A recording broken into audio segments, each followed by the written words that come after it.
Hello everyone, आप सब कैसे हैं? मैं उम्मीद करता हूं कि बहुत अच्छे होंगे और अपनी पढ़ाई को बहुत अच्छे से कर रहे होंगे। मैं Akash Kumar Bhadana ICT virtual classroom में आपका बहुत बहुत स्वागत करता हूं मेरे प्यारे बच्चों।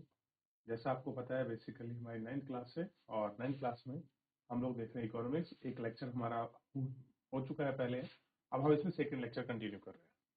देखिए, लेसन नंबर 2 हमारे सामने है, संसाधन के रूप में लोग। कैसे है? संसाधन के रूप में लोग हम लोगों को देख रहे हैं और अवलोकन हम देखेंगे, इन सब चीजों का बात करेंगे, अध्ययन करेंगे क्या है, ठीक है। और क्या क्या क्या क्या था, इन सब चीजों को हम लोग आपका देखेंगे। सकल को हम देख सके हैं, एजुकेशन हेल्थ में कैसे इन्वेस्टमेंट करने से ह्यूमन डेवलपमेंट होता है, मानव पूंजी बनती है, मानव पूंजी को कैसे हम रिसोर्सेज के रूप में यूज करते हैं, इन सभी को हम लोग आपका देखते हैं। और बेसिकली किस तरीके से पूरा फॉर्मेट स्ट्रक्चर्स है ये हमने देखा। और सकल और विलास की कहानी को हमने पढ़ लिया कि सकल और विलास की कहानी क्या है, ठीक है, किस प्रकार से थी। इन सब चीजों को हम लोग आपका देख चुके हैं, बात कर रहे हैं। अब हम आगे बढ़ते हैं और थोड़ा सा देखते हैं क्रियाकलाप।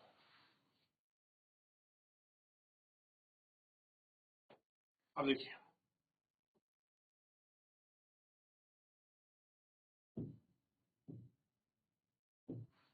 कह रहे कि इन दोनों व्यक्ति के अध्ययन से हमने देखा है कि सकल स्कूल जाता था जब विलास स्कूल नहीं गया। यानी कि सकल उस टाइम स्कूल गया जब विलास आपका स्कूल नहीं गया। सकल शारीरिक रूप से हष्ट-पुष्ट और स्वस्थ था। अब स्वस्थ था तो ही तो स्कूल आपका जा पाया। उसे बार बार डॉक्टर के पास जाने की आवश्यकता नहीं थी। विलास गठिया का रोगी था, उसने यह डॉक्टर के पास जाने के साधन नहीं थे। सकल ने कंप्यूटर में डिग्री प्राप्त की थी। सकल को एक प्राइवेट फर्म में नौकरी मिल गई। विलास वही काम करता था जो उसकी माँ करती थी। अपनी माँ की तरह परिवार को पालने पोसने के लिए उसकी आय बहुत कम थी। उसको पालने पोसने की जो आय थी वो बहुत कम थी। सकल के मामले में कई वर्षों में सकल के मामलों में कई वर्षों की शिक्षा ने उसे श्रम की गुणवत्ता बढ़ाई और उसकी कुल उत्पादकता में वृद्धि हुई। कुल उत्पादकता देश की समृद्धि में योगदान देती है और इसके बदले व्यक्ति को वेतन के रूप में या फिर पसंद के किसी दूसरे रूप में प्रतिफल मिलता है। विलास को उसके जीवन के आरंभिक भाग में कोई शिक्षा स्वास्थ्य सेवा नहीं मिली। क्या है? कोई शिक्षा स्वास्थ्य सेवा नहीं मिली। वह अपनी माँ की भांति मछली बेचकर अपना जीवन यापन करता था। जिस तरह से उसकी माँ आपका मछली बेचती थी, उसी तरह से उसने अपना जीवन यापन शुरू किया। किसने शुरू किया? ध्यान दीजिए, ये वही बच्चा है जिसकी हम बात करते हैं, विलास। सकल को तो क्या बन गया? सकल तो एक इंजीनियर हो गया था। इसलिए वह अपनी माँ की तरह ही अकुशल श्रमिक का वेतन पाता है, यानी कि अनस्किलफुल। आपके पास कोई किसी चीज को बनाने काम करने का कौशल नहीं था। मछली तालाब से खरीदी, उनको मार्केट में बेच दिया, 150-100 रुपए से ऊपर की इनकम प्राप्त करी और अपना परिवार चला रहा। मानव संचालन में शिक्षा और चिकित्सा सेवा के द्वारा निवेश से भविष्य में उच्च प्रतिफल प्राप्त हो सकते हैं। शिक्षा और हेल्थ से कह रहे ये दो ऐसे सेक्टर हैं जिन्हें आप देखेंगे उच्च प्रतिफल हमको प्राप्त हो। लोगों में यह निवेश भूमिका और पूंजी के निवेश की तरह है।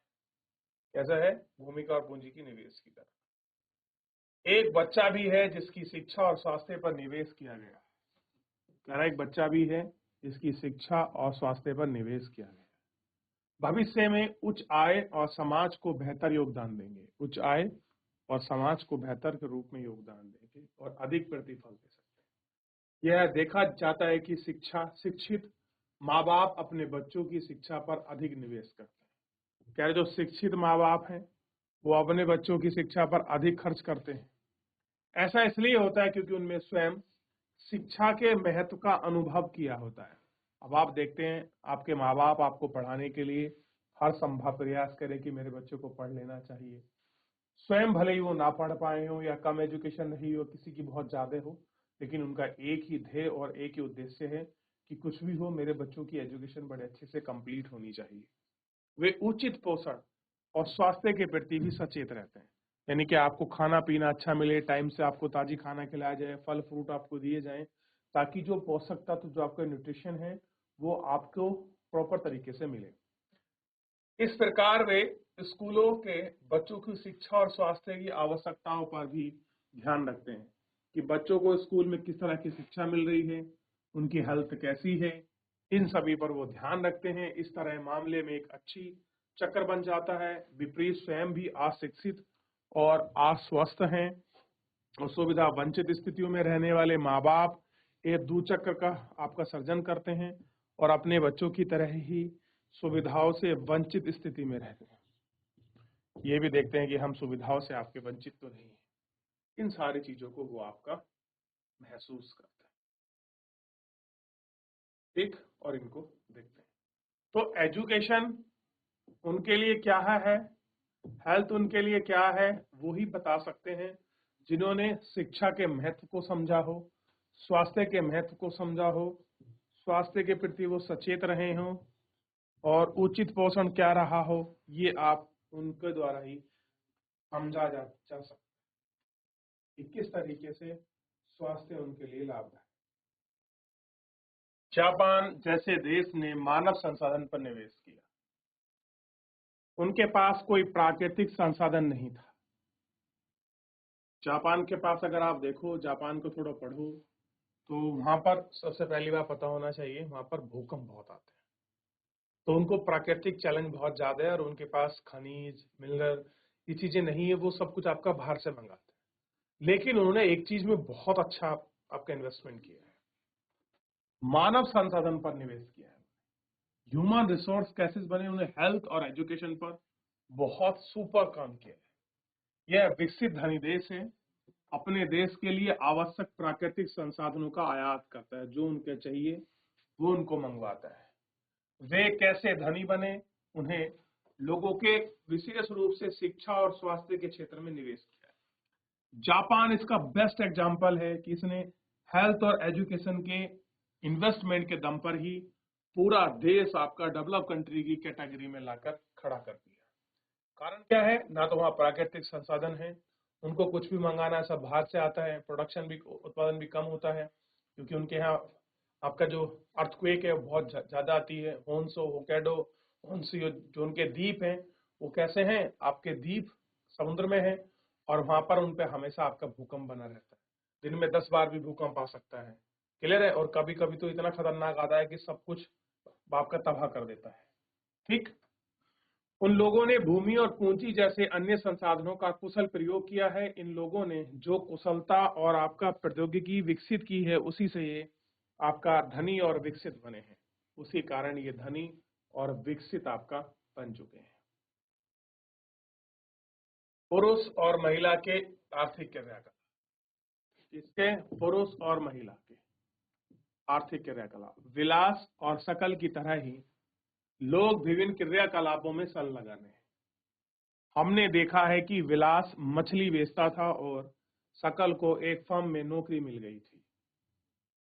विभिन्न क्रियाकलापों में 3 आपके प्रमुख क्षेत्र हैं, अब 3 ही आपके सेक्टर हैं। एक है आपका प्राइमरी, दूसरा है टर्सरी और तीसरा है आपका तरसरी।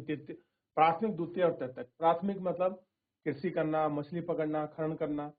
सेकेंडरी में आप लोग देखोगे जितने भी निर्माण संबंधी चीजें हैं, जितना भी मैन्युफैक्चरिंग यूनिट है, कोई फैक्ट्री में लोहा वगैरह कुछ भी पार्ट, मोटर कार आप सब बना रहे हो, ये सब चीजें आपका भी निर्माण है। और तृतीयक में आपके आती हैं सर्विसेज, जैसे हेल्थ में आपने हॉस्पिटल खोल लिया, आप डॉक्टर बन गए, इंजीनियर बन गए, मास्टर बन गए, बैंक में, इस तरह से ये सारी चीजें आपका तृतीयक क्रियाकलाप की हिस्सा है। इन्हीं में इनको क्लासिफिकेशन किया गया है। प्राथमिक क्षेत्र के अंतर्गत देखिए क्या क्या आता है, जिन्हें आप कहेंगे कि ये जो हमारा प्राथमिक क्षेत्र है, इसके अंतर्गत सबसे पहले कृषि, वानिकी, पशुपालन, मत्स्य पालन, मुर्गी पालन और खनन और उत्खनन, ये सारी चीजें इसके अंतर्गत आपका शामिल है।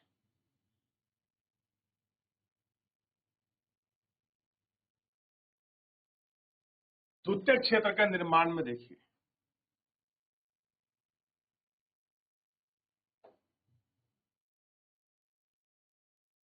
द्वितीय क्षेत्र में बी निर्माण शामिल है। कैसा है?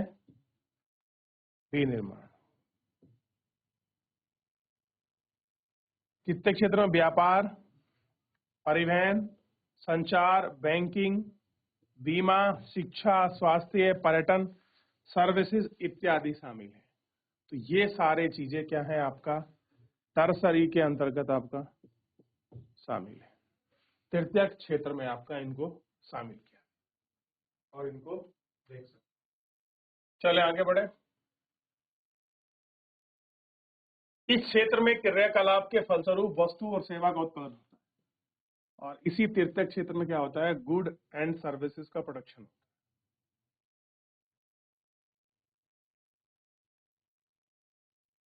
क्रियाकलाप राष्ट्रीय आय के मूल्य वर्धन करते हैं। ये क्रियाकलाप आर्थिक क्रियाकलाप कहलाते हैं। आर्थिक क्रियाओं के दो भाग होते हैं, बाजार क्रिया और नॉन एग्रीकल्चर आपका मार्केट बाजारिक क्रिया और नॉन बाजारिक क्रिया।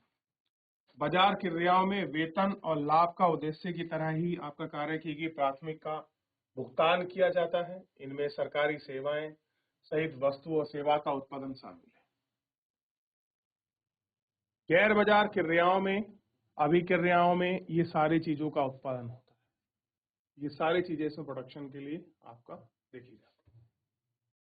देख लिया आप लोगों ने किस तरीके से आपका प्राथमिक क्रिया के अंतर्गत कृषि, द्वितीय में आपका मैन्युफैक्चरिंग और थर्ड में आपका सर्विसेज संबंधी चीजें इसके अंतर्गत आती हैं। तो आप लोग जल्दी से आप क्या करें, सबसे पहले इन सारे क्रियाओं का नाम लिखिए कि प्राथमिक क्रिया के अंतर्गत कौन कौन से क्षेत्र आते हैं। प्राथमिक क्षेत्र लिखे, उसके सामने ये सब कुछ लिख लीजिए आप।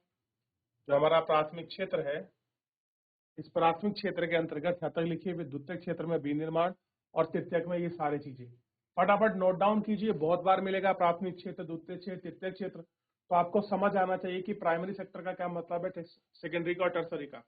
जल्दी करिए बेटा, 1 मिनट का समय दूंगा मैं आपको, तो आप अच्छे से कॉपी करेंगे सभी बच्चे।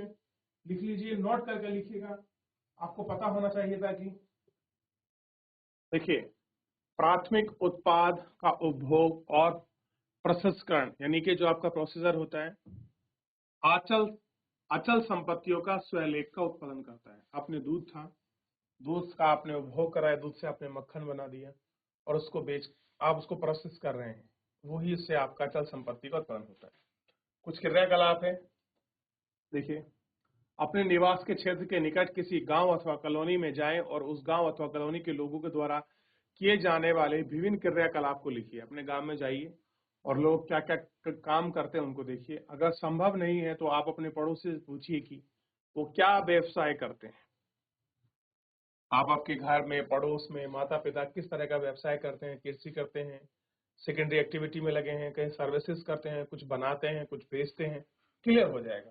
आप 3 क्षेत्र में से किस क्षेत्र में रहेंगे? तीनों सेक्टर हैं, आप किस क्षेत्र में रहना पसंद करें बताइए। ये क्रियाकलाप आर्थिक क्रिया है। गैर आर्थिक, विलास के बाजार मछली बेचता है, विलास अपने परिवार के लिए खाना पकाता है, सकल एक प्राइवेट फर्म में काम करता है। क्या करता है? सकल एक प्राइवेट फर्म में काम करता है। ऐतिहासिक और सांस्कृतिक कारणों से परिवार की महिलाओं और पुरुषों के बीच श्रम का आपका विभाजन होता है। आमतौर पर महिलाओं घर में कामकाज देखती हैं और पुरुष महिलाओं में काम करते हैं। जो पुरुष हैं वो खेतों में काम करते हैं। सकल की माँ शीला खाना पकाती है, बर्तन साफ करती है, कपड़े धोती है, घर की साफ सफाई करती है और अपने बच्चों की देखभाल करती है। सकल के पिताजी बूटा खेतों में काम करते हैं, उपज में बेचते हैं और परिवार के लिए धन कमाते हैं। कैसा करते हैं? परिवार के लिए धन कमाते हैं। तो सबका एक बटा हुआ अपना काम है और उसी आधार पर सब लोग अपना काम को करते हैं। कैसा है, सब कुछ आपका डिस्ट्रीब्यूटेड है आपका उसी तरह से। शीला के परिवार का पालन पोषण करने के लिए जो सेवा प्रदान करती हैं उसका कोई भुगतान नहीं किया जाता। आप देखिए, घर में जो महिला होती हैं, जो घर में खाना बनाती हैं, झाड़ू पोछा करती हैं, बच्चों को स्कूल भेजती हैं, तैयार करती हैं, ये जो सारा काम करती हैं इसकी कोई पेमेंट उनको नहीं दी जाती। बूटा धन कमाता है, वह अपने परिवार के पालन पोषण पर खर्च करता है। आपने कुछ पैसा कमाया, आपने खेती करी, तो आपने अपने परिवार के लिए सब कुछ लगा दिया और सेवा के बदले महिलाओं को भुगतान नहीं किया गया है। उनकी विशेषताओं को राष्ट्र की एकता से जोड़ा नहीं जाता है कि वो जिस तरह से वो सेवा कर रही हैं, हम क्यों ना उसको नेशनल इनकम में, राष्ट्रीय आय में उसको ऐड करना चाहिए। क्या मैं पूछता हूं, जो महिला घरों में काम करती हैं, क्या उनको राष्ट्रीय इनकम यानी कि महिला को का जो काम है उनको नेशनल इनकम में जोड़ा जाना चाहिए कि नहीं आपको जोड़ा जाना चाहिए? बताइए, विचार करिए। देख लिया, तो अभी जोड़ा जाना चाहिए। फिलहाल हम इसको नेशनल इनकम में काउंट नहीं करते हैं। विलास की मां गीता मछली बेचकर आय कमाती थी। आप जानते हैं विलास कि जब आपके पिताजी एक्सपायर हो गए थे तो उसकी मां गीता ही मछली बेचती थी और बाद में विलास भी यही काम कर रहा था। इस तरह महिलाओं की सेवा का भुगतान तब किया जाता है जब वो श्रम बाजार में प्रवेश करती है। उन्हें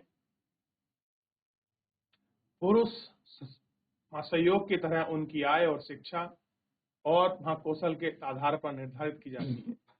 शिक्षा व्यक्ति के उपलब्ध आर्थिक अवसरों को बेहतर में सहायता करती है। शिक्षा कौशल और वहां बाजार में किसी व्यक्ति के आय का प्रमुख निर्धारक है। एजुकेशन हो गया और कौशल हो गया, किसी व्यक्ति के आय का फैक्टर निर्धारक है कि क्या कैसे डिसाइडिंग करें, ये उस पर डिपेंड है। अधिकांश महिलाओं के पास बहुत कम शिक्षा और निम्न कौशल स्तर है। पुरुषों की अपेक्षा महिलाओं को कम परिश्रम दिया जाता है। अधिकतर महिला अब काम करती हैं जहां नौकरी की सुरक्षा नहीं देती, कानूनी सुरक्षा का अभाव है, अनियमित रोजगार और निम्न आय क्षेत्रों की विशेषता है। सबसे बड़ी बात है यहाँ पर नौकरी की कोई सिक्योरिटी नहीं है। क्या नहीं है? कोई सिक्योरिटी आपका नहीं है। कानूनी सुरक्षा का अभाव है, नियमित रोजगार है और क्षेत्र की विशेषता देखेंगे प्रसूति का। और इन क्षेत्रों में काम करने वाला अगर किसी को प्रसूति चाहे आपका चाहिए वो नहीं मिलता है। प्रसूति देखभाल, सामाजिक सुरक्षा तंत्र जैसी सुविधा उपलब्ध नहीं है। तो जितनी भी आपका फंडामेंटल आपका फैसिलिटी है वो यहाँ उपलब्ध नहीं होती है। उच्च शिक्षा, उच्च कौशल महिलाओं को पुरुष के बराबर वेतन मिलता है। संगठित क्षेत्रों में शिक्षा और चिकित्सा उनसे सबसे अधिक आकर्षित करते हैं। कुछ महिलाओं ने सामान्य नौकरी के अलावा प्रशासनिक और अन्य में प्रवेश दिया है जिसमें वैज्ञानिक और प्रौद्योगिकी सेवा के उच्च स्तरों की आवश्यकता पड़ती है। अपनी बहन या साथ पढ़ रही किसी सहपाठी से पूछें वह क्या बनना चाहती है। कह रहे कि आप अपनी क्लास में किसी से अलावा पूछिए वो क्या बनना चाहते हैं। क्या कोई आप प्रशासनिक बनना चाहते हैं, अन्य सर्विसेज में जाना चाहते हैं, या किस प्रकार की आपको सर्विसेज करना चाहते हैं, ये आपको देखना है। या आप किस सर्विस में रहना चाहते हैं, बताइए। आप कौन सी सर्विस करेंगे? आप पुलिस में जाएंगे, आप डिफेंस में जाएंगे, नेवी, आर्मी, एयरफोर्स, इंजीनियर बनेंगे, डॉक्टर बनेंगे, क्या बनेंगे आप? चलिए अब बात करेंगे जनसंख्या की गुणवत्ता। जनसंख्या की गुणवत्ता साक्षरता दर, जीवन प्रत्याशा से निरूपित व्यक्ति, स्वास्थ्य और देश के लोगों द्वारा प्रदत्त कौशल निर्माण पर निर्भर करती है। साक्षरता दर, जीवन प्रत्याशा से निरूपित व्यक्तियों, जनसंख्या की गुणवत्ता अतः देश की समृद्धि दर निरंतर करती है। साक्षर और स्वास्थ्य जीवन परिसंपत्तियां होती हैं। ये सब क्या है? इसकी अपनी एक एसेट है, ठीक। और इन्हीं एसेटों को हमको समझना है कि क्या उनकी गुणवत्ता है, कैसी उनकी जीवन प्रत्याशा है, क्या क्या चीजें हैं। इन सबको हम एक एक करके बहुत अच्छे से आपका समझेंगे और एक एक करके हम लोग आपका बात भी करेंगे, ठीक। और उसी के आधार पर हम लोग आपका देख लेंगे, ठीक। कि क्या जीवन की गुणवत्ता है, क्या वो सब चीजें हैं, कैसे निरूपित की जाती हैं, इन विषय पर हम लोग विचार करें। शिक्षा। आपने जीवन के आरंभिक वर्षों में सकल की शिक्षा के बाद वर्षों में अच्छी नौकरी और अच्छे वेतन के रूप में फल दिया है। हमने देखा है कि सकल के विकास के लिए शिक्षा एक महत्वपूर्ण आगत है, उसके लिए नए नतीजे खुले और आकांक्षाएं दी गई हैं। ठीक है, जीवन के मूल्य विकसित किए गए हैं, न केवल सकल के लिए बल्कि समाज के विकास के सभी शिक्षा का योगदान है। राष्ट्रीय आय, संस्कृति समृद्धि में वृद्धि करती है और प्रशासन के कार्य को बढ़ाती है। प्राथमिक क्षेत्र में सार्वजनिक पहुंच धारण गुणवत्ता प्रदान करने का प्रावधान किया है। इसे मामले में लड़कियों पर विशेष जोर दिया है। प्रत्येक जिले में नवोदय विद्यालय जैसे विशेष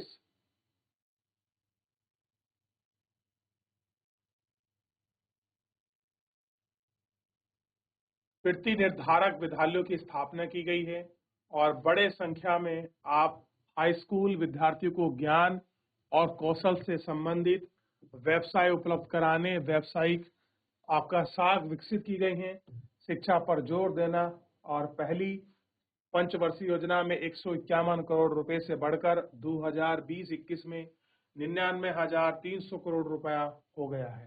यानी कि आप एजुकेशन पर अच्छा खासा इन्वेस्टमेंट गवर्नमेंट कर रही है। सकल घरेलू उत्पाद के रूप में शिक्षा का व्यय वर्ष 1951-52 से 0.6% से बढ़ाकर 3.1% कर दिया गया है। यानी कि बहुत बड़ा पार्ट हम अपना अब एजुकेशन में खर्च कर रहे हैं। और इसके बाद केंद्रीय एवं राज्य सरकार के दस्तावेज यानी कि रिजर्व बैंक द्वारा बजट अनुमानीय 2020-21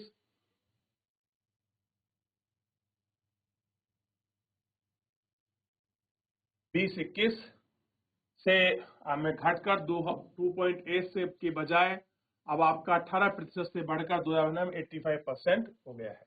यानी कि साक्षरता रेट भी काफी बढ़ चुकी है, जो 18% से आपका 85% हो गई है। यानी कि सरकार लगातार एजुकेशन पर आपका लगातार जोर दे रही है और उसको लगातार उसकी गुणवत्ता को बढ़ाने के लिए हर संभव आपका प्रयास कर रही है। तो ये आपका लिटरेसी है, आपका स्त्री और पुरुष के डाटा दिया गया है। तो आप इसको अच्छे से देख सकते हो क्या डाटा है स्त्री और पुरुष, देख लिया। तो ये आपका लिटरेसी का जो रेट है देख रहे थे 51 और 2018 में स्त्री पुरुष की तुलना में कंपैरिजन हमने किया और देख लिया। तो फिलहाल इतना ही करेंगे। क्लियर है मेरे प्यारे बच्चों? मिलते हैं नेक्स्ट लेक्चर में। तब तक अपना ध्यान रखिए, स्वस्थ रहिए और अपनी पढ़ाई को बहुत अच्छे से करते रहिए। मुझसे जुड़ने के लिए आपका बहुत बहुत